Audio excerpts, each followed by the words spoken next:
Shalom saudara, selamat malam Bapak Ibu yang dikasihi Tuhan. Sebelum kita istirahat tidur saudara, kita baca kebenaran firman Tuhan. Kejadian 18 ayat 14. Adakah sesuatu apapun yang mustahil untuk Tuhan? Pada waktu yang telah ditetapkan itu, tahun depan aku akan kembali mendapatkan engkau. Pada waktu itulah Sarah mempunyai seorang anak laki-laki. Bagi Tuhan tidak ada yang mustahil. Inilah pertama kalinya Tuhan berujar, saudara. Adakah sesuatu apapun yang mustahil untuk Tuhan? Pertanyaan Tuhan ini disampaikan kepada Abraham. Sesaat Sarah istrinya masih meragukan janji Tuhan, saudara. Lalu berfirmanlah Tuhan kepada Abraham. Kejadian 18 ayat 13. Mengapakah Sarah tertawa dan berkata, sungguhkah aku akan melahirkan anak sedangkan aku telah tua? Saudara, Sarah meragukan janji Tuhan, saudara. Inilah penyakit manusia. Tidak sabar menunggu. Pikirannya lebih maju daripada imannya. Pikiran penting digunakan, tetapi pikiran tidak boleh menggeser iman kita kepada Tuhan, saudara. Kita harus meletakkan pikiran di bawah iman kita.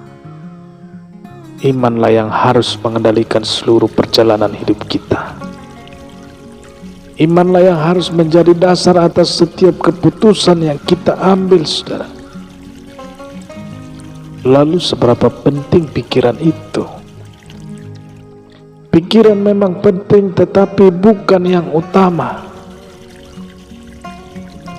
Tuhan mengaruniakan kita pikiran, akal sehat, logika, untuk kita mempertimbangkan, mengkaji, menghitung sebelum keputusan atau tindakan yang kita ambil, saudara. Yang orang tidak paham adalah pikiran mestinya berlandaskan iman kepada Tuhan. Itulah sebabnya Paulus menegaskan kepada orang-orang di Efesus untuk menjaga dan merawat pikirannya demikian dalam Filipi 4 ayat 8. Jadi akhirnya saudara-saudara, semua yang besar, semua yang mulia, semua yang adil, semua yang suci, semua yang manis, semua yang sedap didengar, semua yang disebut kebajikan dan patut dipuji, pikirkanlah semua itu. Saudara, mengapa Sarah mentertawakan janji Tuhan? Menurut pikiran Sarah, tidak mungkin di usia mendekati 75 tahun ia bisa hamil, saudara. Apalagi suaminya Abraham sudah mendekati 100 tahun, sudah mati pucuk, istilah yang dipakai untuk orang seumur Abraham. Mungkinkah ia dan suaminya bisa mendapatkan janji Tuhan?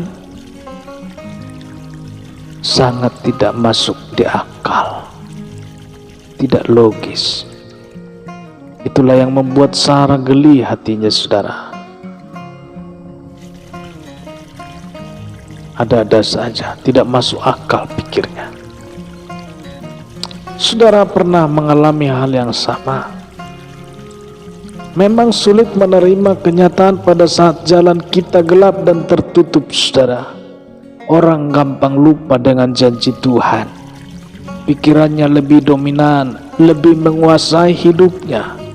Inilah periode yang sangat rawan. Kita cenderung meniadakan dan melupakan janji Tuhan, saudara. Fakta di depan kita bicara lain, atau fakta itu jelas dan nyata. Fakta tidak berdusta, saudara. Tetapi mana janji Tuhan, mana yang sering kita dengar pada waktu di gereja? Janji Tuhan yang kerap kita baca, jauh panggang dari api, saudara. Apa yang harus kita lakukan? Fakta memang nyata dan ada, tetapi waktu yang panjang juga tidak akan pernah membuat Tuhan lupa, saudara. Kita harus ingat baik-baik. Tuhan adalah Allah yang setia. Yang harus kita pahami atau yang harus kita lakukan adalah fokuskan pandangan, saudara, pandangan kita kepada Tuhan. Jangan lihat besarnya masalah, pandang Tuhan yang lebih besar dari masalah, saudara.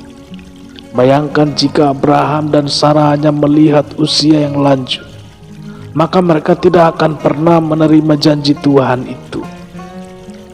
Kuasa Tuhan tidak dibatasi oleh apapun. Dia Tuhan, saudara. Dia adalah Allah yang El Shaddai. Dia Maha Kuasa. Seberat atau sesulit, serumit apapun masalah yang saudara hadapi, Tuhan pasti mampu menolong saudara. Pandang saja kepada Tuhan. Pegang janjinya. Puji Tuhan. Selamat malam Bapak Ibu Saudara. Selamat beristirahat.